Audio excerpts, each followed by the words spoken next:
You're listening to the Parkside Podcast, where we connect with the history and look forward to the future of our outdoor spaces here in Monroe County, Pennsylvania. I'm Autumn Hawthorne, Executive Director of Stroud Region Open Space and Recreation Commission. Today's episode is part of the Voices of Our Landscape series in partnership with America250 PA Monroe County, celebrating the 250th anniversary of the signing of the Declaration of Independence. Join the 250 for 250 Challenge by exploring Monroe County's parks, trails, and open spaces, and logging your miles at stroudrec.org/250 for 250. Can you reach 250 miles by July 4th, 2026? We are thrilled to welcome Christine Dettore, Northeast Regional Advisor for the Pennsylvania Department of Conservation and Natural Resources, Bureau of Recreation and Conservation. For the past 10 years, Christine has worked closely with municipalities and community partners to advance local recreation, trails, open space protection, and river conservation efforts across the region. Her earlier work with the Monroe County Planning Commission helped preserve nearly 21,000 acres of open space, farmland, and parkland, leaving a lasting legacy on the land. And don't forget, you can be part of that legacy too. Join the Friends of Stroud Region Open Space and Recreation to support your local parks and be a champion for the landscapes that bring us together. So let's welcome Christine. Christine, can you start by introducing yourself and telling us about your current role with DCNR? So, good morning. Yes, I'm Christine Dettore. I'm a regional advisor with the Bureau of Recreation and Conservation. Our primary role is serving the municipalities, local nonprofits, land trusts, community organizations working on their park and recreation needs. But we primarily have our Community Conservation Partnership Grant Program. It's our largest grant program in the state that is managed by our bureau. We receive over 400 applications a year. Most of them, over half of them, come from the eastern region part of the state. As you can imagine, we have Philadelphia, the Lehigh Valley, the Scranton-Wilkes-Barre area. So we have a lot of population in this, our neck of the woods, as we say. So we work with our municipalities, groups like yourself, and help you identify needs, opportunities, grant program criteria, what's available, what's not available, and how to make your project successful. So what inspired you to get involved with parks and open space? So early on, I have a degree in land use planning from Bloomsburg University. Wasn't quite sure what land use planning was back in the 80s. Nobody was really quite sure about zoning and subdivision and development ordinances. Went away for a while, came back, and close family friend was doing an internship at the County Planning Commission. Was interested in the work that they were doing and had somebody that I could make the drive with. I lived about an hour north of Stroudsburg, still do. And started like an entry-level position. I was just a planner at that time. There were 5 of us in the basement of the courthouse in a small cubicle area. And at that time, we were pretty much just doing the basic level of planning. We had our planning director, John Woodling, really spearheaded the next steps as far as land use planning and some of the things that we did. But it came time for the county to update the county comprehensive plan. It's something that's required by the municipality's planning code. And that update really took us to the next level. We were able to work with the county commissioners, increase our budget, increase our consultant capacity. And while we started moving with that county comprehensive plan, it kind of started the ball rolling and things moved forward. And out of that county comprehensive planning level, we saw relationships with the local land trust here was the Nature Conservancy. They had a large presence up in Long Pond. We call it the Pocono Plateau. There's a history there. Monroe, for the longest time, was the second fastest growing county in the state.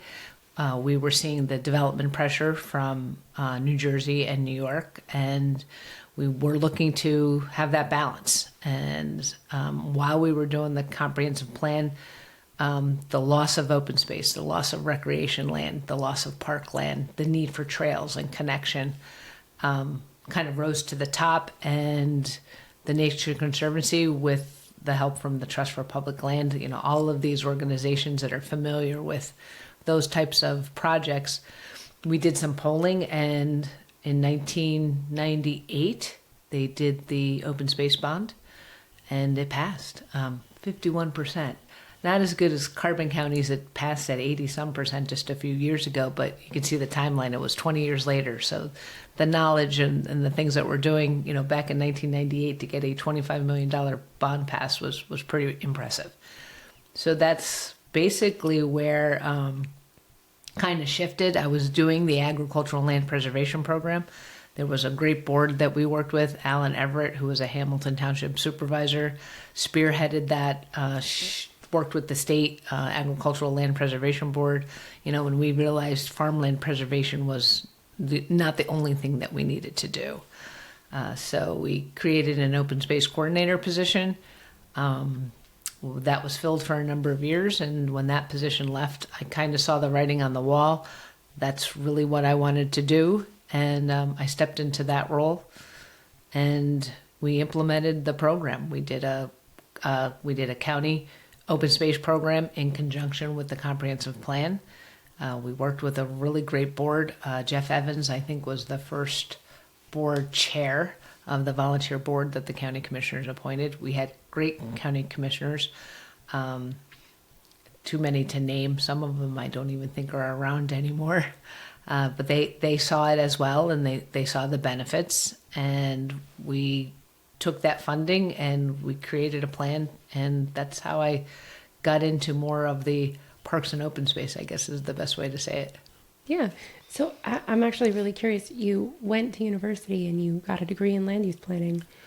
How did you get inspired to do that? So I was always interested.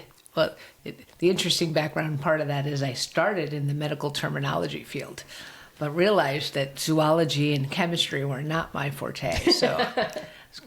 So I went around, I withdrew from that major, took some time off, walked around college campus at Bloomsburg, went to a couple of different classes, met a few people in the geography department, and it was a brand new program. It was the environmental planning program. It was brand new, had a lot of different things that I liked about the classes, and that's what I decided to get my degree in. We were the first class of 1988 was the first class with the environmental planning. They had urban and regional for a long time, but the environmental kind of looked at the bigger picture of not just where people are, but what's around them. Where can they go? The parks, where's the open space, where's the trails? So GIS wasn't even a thing back then, which is really interesting. We were actually doing cartography classes. I was getting the book from the U.S. Army about how to do, use your compass and use a map and use the old hand tools. So yeah, that's where that shift came. Went away after college for a while, came back home, and the county office, the planning office was taking things to the next step, and that's how I got my foot in the door, I guess is the best way to say it. Had you been an outdoors person? Somewhat. I mean, we kind of joke about that. There's a commercial where that used to be on the radio, it's 10 o'clock. Do you know where your kids are? We weren't allowed indoors. We were outside. I grew up on my grandparents, both grandparents on either side of the family had small farms. We were outdoors all the time. It was a different type of outdoors back then. You would ride your bike to go to your friend's house because your friend lived 10 to 15 minutes away. I grew up in a rural area. We were riding our bikes back to the state park. I didn't really get into hiking and more focused biking and outdoors until actually I started my planning position here. We were working with Wildlands Conservancy on a portion of property that was going to be transferred to Stroud Township right along the AT. And I was 28 years old when I first stepped on the AT, and I said, this is here. Like, this is in my backyard. I live an hour away from the Appalachian Trail. Like, how did I not know this? So I think my late 20s and then starting having kids, that's when, they started with their outdoor activities, baseball, football, field hockey. I think that's when it kind of changed. So it was actually the position at the county planning office that kind of got me more outdoors. That story of the outdoors was just part of being a kid. It was our backyard. It was, it's right here, and we kind of almost don't realize what we have. I think that's a really common one. Right. So it's wonderful that the bond was so successful for the county. And I'm curious what the public perception of that land preservation was. So at the time, we were still divided. Like I said, it only passed by 51%. But we had a lot of activity.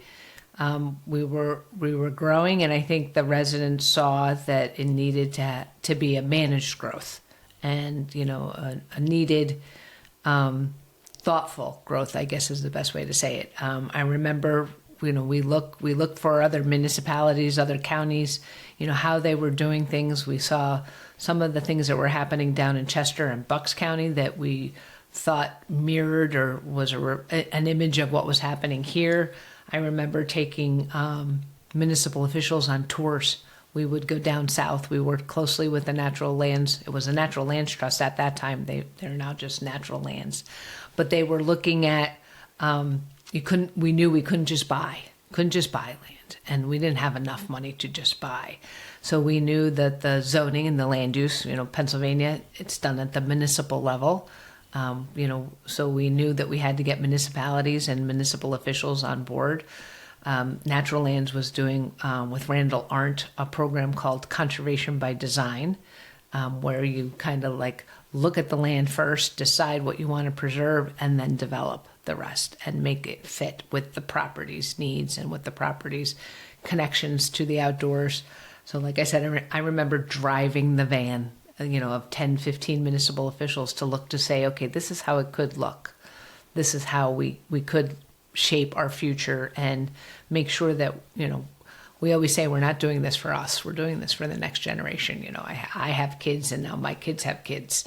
And, I want them to be able to, get on that trail and be able to ride their bike to the neighborhood, and not have to get in the car and drive 15 minutes down the road, or get off your phone, or, back when I was younger, we had, we were one of the first families that had an Atari, but we spent our time outdoors. It's different now. Very. So, but we did have some division.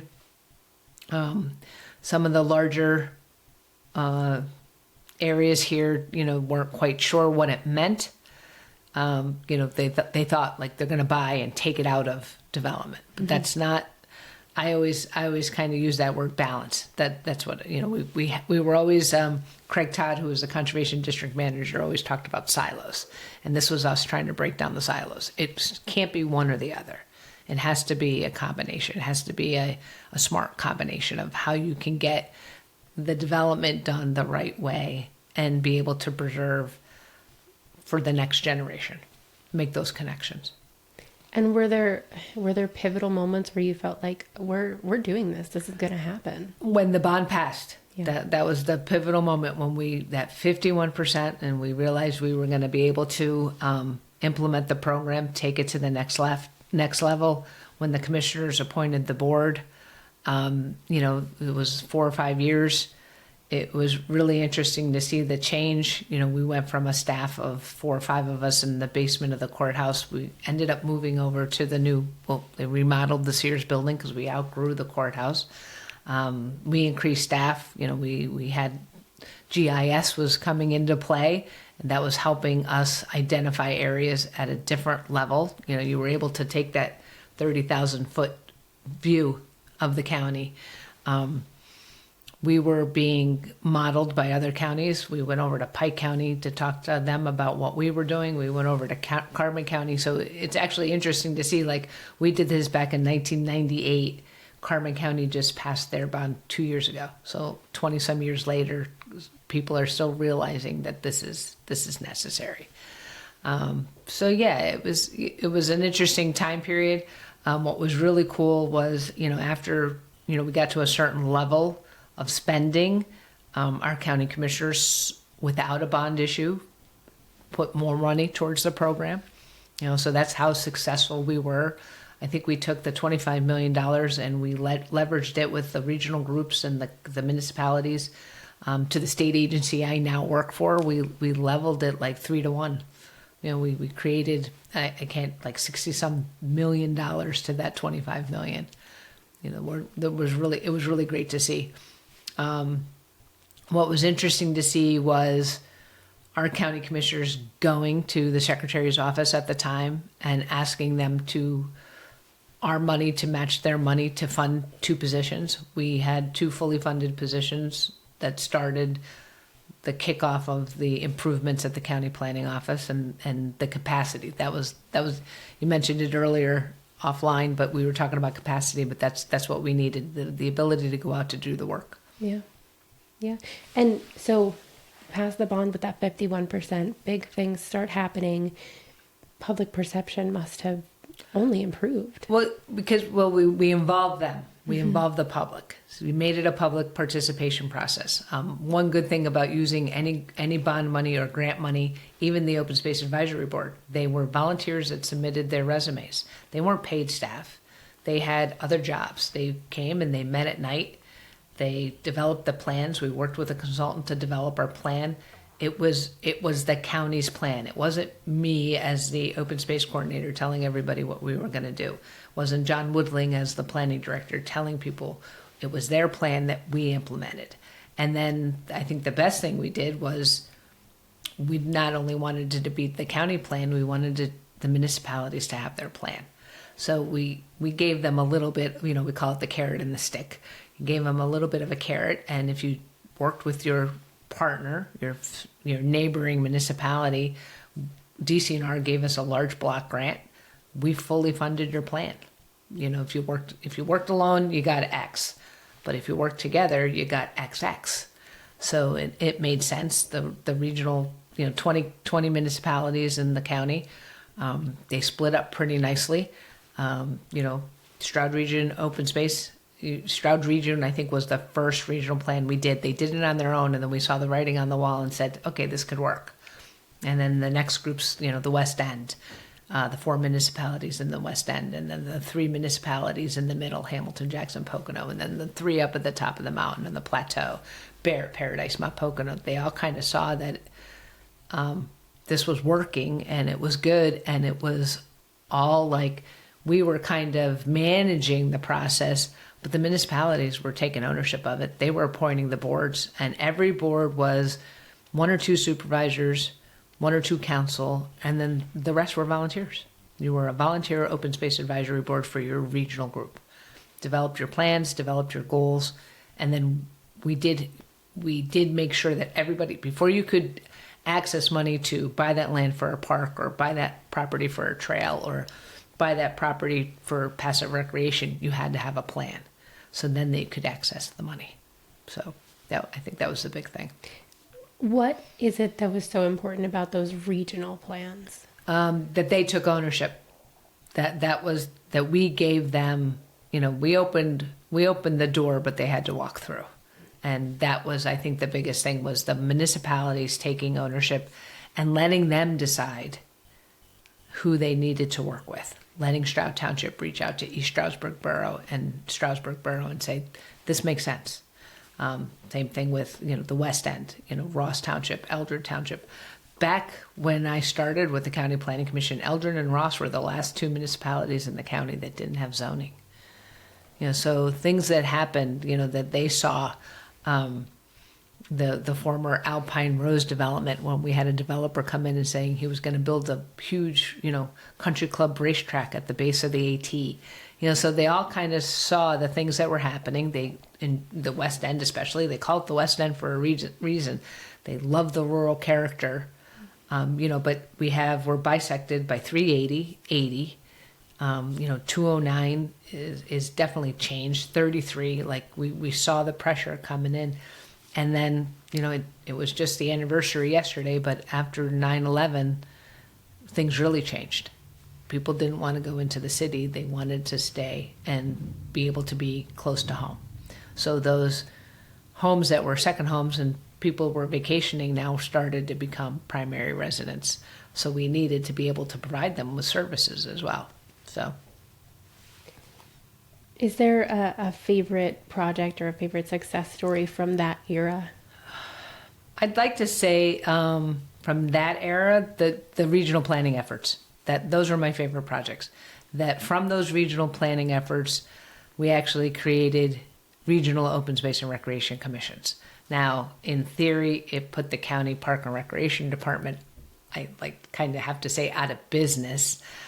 But we created, 20 municipalities. We actually ended up with 4 that actually created their own commission and ended up having staff. I mean, Stroud Region Open Space and Recreation Commission is here because of the bond issue, the open space program, the county comprehensive planning effort. Pocono Area and Recreation Commission had an executive director for a number of years. The West End Open Space and Recreation Commission, their executive director just retired, I think 2 years ago. Hamilton Jackson Pocono, so we had those success stories. We're seeing things that have changed now, that's kind of going to the opposite direction, but we're kind of seeing things plateau as well. But and we're coming up on in just a couple of years, we'll be on our 25th anniversary. 25th year, right? Incredible, yeah. And we're looking forward to how we can keep building those services for the future. So that's really exciting. And over those 25 years, you're only the 4th executive director, right? Yeah. So that's, I mean, to me, that's amazing. I still remember the first executive director. Tim Hurd he's taken a long-lasting legacy at Pennsylvania Rec and Park Society. They just initiated a nonprofit organization that's seeing the big picture, and they just gave out their first set of grants. So I think it's kind of, in here in Monroe County, there's still some things that we'd like to see. Now working for DCNR, I still have the big picture vision. I want to make the trail connections through Monroe. I think we can do more than just the Appalachian Trail and the McDade Trail. They're great, but I can't. The biggest thing I've learned is I can't do it alone. I always say that we can have a bus driver, but you have to have all the people on the bus, and we all have to be going in the same direction. Once in a while, you get a detour, but things happen. Yeah, and there's still a huge amount of opportunity in the county. Yes, to me, the door is still open. Yeah, it's still wide open. It might have kind of creaked a little bit, but it's still open, and there's still a lot of opportunities. We're still seeing the interest. We're now me at the state level. I'm still working closely with you and a lot of the other municipalities on their recreation needs and their trail projects. We have a large trail, the D&L Trail, just one county over. That's fully connected. My region is the only region where that trail is fully connected from Carbon County up to almost Wilkes-Barre. We have a couple big pieces. So trails are a big thing. We just had our new office of outdoor recreation that was established, create the Outdoor Business Alliance. So we're seeing that it's an industry. It's not just something that sits on the side. It's an industry. And recreation is an industry. Where we have these successful trails like the DNL, there's a side industry that develops around it. The businesses, the restaurants, the outdoor shops, everything that goes right along with that trail. It's incredible. Yeah. So I think those regional plans are I call them, the icing on the cake. Those were. It's not a specific project. It was just everybody coming together. So on the flip side of that, what were some of the challenges in getting those regional commissions put together? The challenges of the regional commissions? I think the challenges were making sure that they understood the big picture. We were dealing with a lot of different personalities. It's across different sections of the county, 20 municipalities. Everybody thought of something different. One wanted to do, one group wanted to just have one piece of property that they worked on together. Others wanted to kind of split it up and say, okay, we'll take care of this, you take care of that. So there's still that identity crisis, some that wanted, but I don't think there was anything that was not really improved on. The things that happened, over time, municipal officials changed, county commissioners changed. thoughts and ideas change. So those are the things, knowing that the planning effort had to go over a period of 10, 15, 20 years, and knowing that, your supervisors are sometimes only around 6 years in a row. And a lot of the thing is that most of our municipal officials they have full-time other jobs. Yeah. So, not only were we asking them to do your regular job, but hey, we want you to help us do this as well. Yeah. A lot of night meetings, a lot of late dinners, but it was good. So what led you to take the step from these local planning efforts and move on up to the state? So, the change, you did see some changes. I think at the time that the plan, we just finished up the update to the open space plan in 2014, kind of saw it was a little bit less of an effort. Things were kind of running smoothly. I had done the commute for close to 20 years. I actually left the county and went to a local nonprofit for about a year, Wildlands Conservancy. Really liked the land preservation work. The problem again was Wildlands Conservancy was an hour and a half away in the Lehigh Valley. The regional advisor, one great thing about the county's open space program is we developed a close relationship with the regional staff from DCNR. And DCNR, the funding levels that they have for our Keystone Park and Recreation program and the planning efforts, they really kind of helped guide us to do the greenways and comprehensive plan, to do the trails, and developed a great working relationship with them. And when the regional advisor position became available for my 10 counties in what I'll call my home area, it just made sense. I could still do the land preservation work. I could still work on the trail projects that I liked. I could work on the park projects that were really cool to me, that were close to home. And it kept me, gets me out on the road. It got me out, and I could still work with all the people that I worked with before, but now times 10, because I have 10 counties in my region. So, and it's a great, our governor calls our secretary fun done.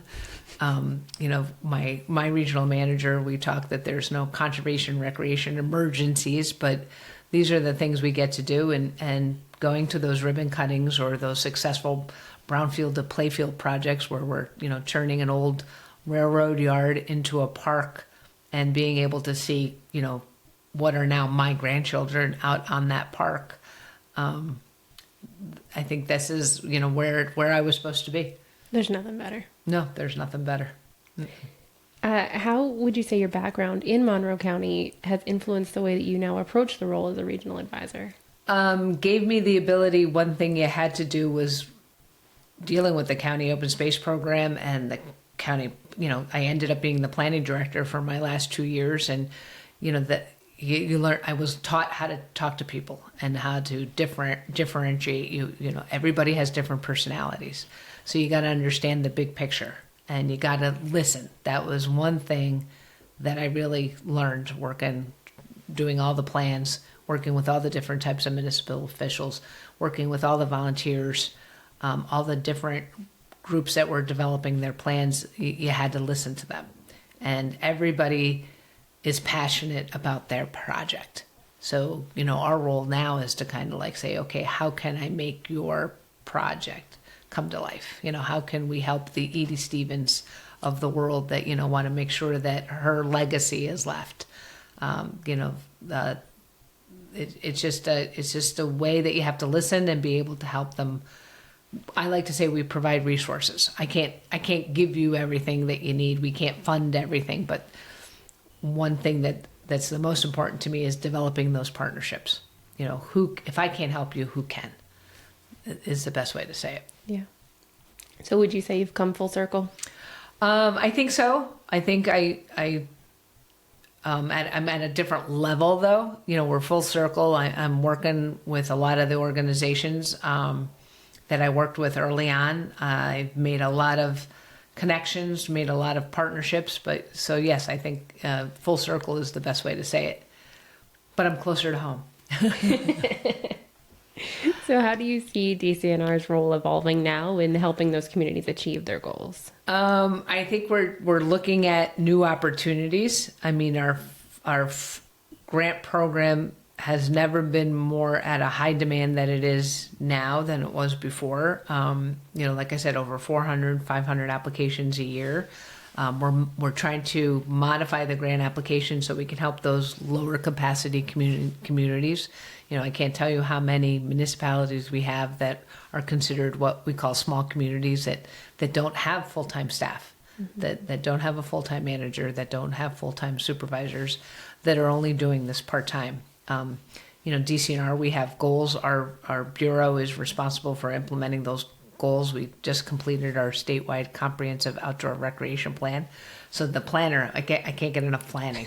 But we look at goals of, having a park within 10 minutes of every resident, having a trail within 10 minutes of every resident, water. Now we're, our rivers program, having river access projects. I think DCNR, the things that we're doing, we're at a high demand. We're going out, we're showing the programs, but we're showing, okay, how else can you do things besides grants? Do you think there's lessons from Monroe County that can be applied to some of the other counties in your region?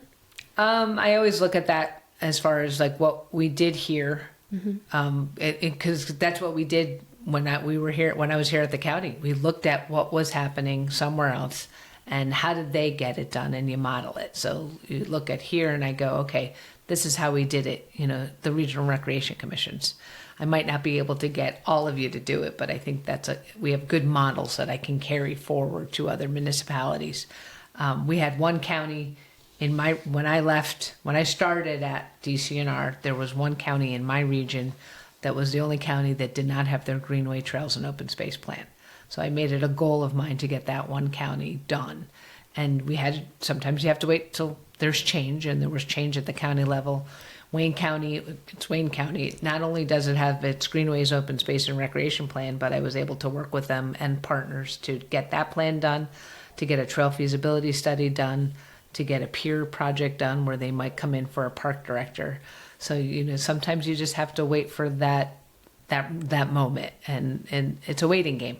Some of the things we're doing might not be done in my lifetime. I mean, it took 25 years to get the bridge in Carbon County over the Lehigh River to connect the DNL. So those are the types of projects that are the golden stake in the ground, they say. And you lay the foundation and that's hope that it gets picked up. Hope gets to the next step. Yeah. Hopefully organizations such as yourself take it to the next level. So how about, ordinary citizens, the general community? What can they do to support or get involved? I think they need to understand that this is for them. I mean, especially when you're talking parks and recreation, this is where they need to go. I mean, we saw it during COVID. The outdoors was pretty much the only place you could go and be able to take care of yourself, mentally and physically. So I think they need to understand, it's different than patching a pothole in the roads. It's different than providing, making sure that we have Wi-Fi or internet access. But it's a resource, and it's, I said it before, we're learning at the state level. We just developed or created the Office of Outdoor Recreation. They just implemented the Outdoor Business Alliance. It's an industry. It is like what you go to work for. It is like the next, water park down the street, or the factory, or the solar farm. It's one of our, industries in the state that's bringing in a lot of revenue, or we're seeing it. Yeah. And if you think about the future of parks and recreation and open space in Pennsylvania, what excites you the most about it? I think the future connections, making those someday. I have a note on my calendar, on my wall. It came from the Pocono Record. It was a thing of all the things that were happening. And one of the big things, number 1 and number 10, was the train. The train is coming back. I think we'll be able to fully connect the D&L trail and make connections to the AT and before I can get on the train. I think we have trail projects that take years, but it's just a different, the residents need to understand that this is for them. It's a little bit different.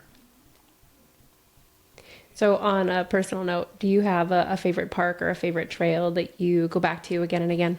So luckily for me, I live near the trolley trail, Countryside Conservancy's trolley trail. It was one of our first trails in our region, and I use it daily. It's out my back door. Grew up just thinking it was like kind of a side road that you would bike on, and that's where everybody kind of went, not realizing the capacity that it has, that I'm able to go 4 or 5 miles a day and not be near a road or not be near some houses, or it's just it's kind of home, it's part of home. And when my family comes in from out of town, that's where I take them. We go to the trolley trail, which was pretty cool, because when my parents were younger, they remember seeing the trolley go by. Yeah. So now we're able to, take our bikes or take our kids or take our dogs for a walk. So that's it, the trolley trail. If you could leave our listeners with one key takeaway about the power of partnerships in conservation, what would it be? That there is a power of partnerships, that working together, you can't do it alone. You can have as many bus drivers, but if you don't have people on the bus with you, you're just going to be driving alone, and you're not gonna make the impact that you can having the bus full of like-minded, and not necessarily, they don't always have to be like-minded. You can have the naysayers, and you prove them wrong, but there is a power of partnerships, which is great. Yeah. Anything else you'd like to share? No, just thank you very much. This Absolutely. was great. Thank you very much. And that's a wrap on this episode of the Parkside Podcast, part of the Voices of Our Landscape series, in collaboration with America250 PA Monroe County, celebrating the 250th anniversary of the signing of the Declaration of Independence. Don't forget to join the 250 for 250 challenge by exploring Monroe County's parks, trails, and open spaces and logging your miles at stroudrec.org/250 for 250. A big thank you to Christine Dettore for sharing her experience, knowledge, and commitment to protecting the places that make our communities stronger. From trails to townships, her work reminds us that conservation is not just about land. It's about people, partnerships, and purpose. Join the Friends of Stroud Region Open Space and Recreation and be part of the movement to support our local parks and public spaces. Your involvement, big or small, makes a real difference.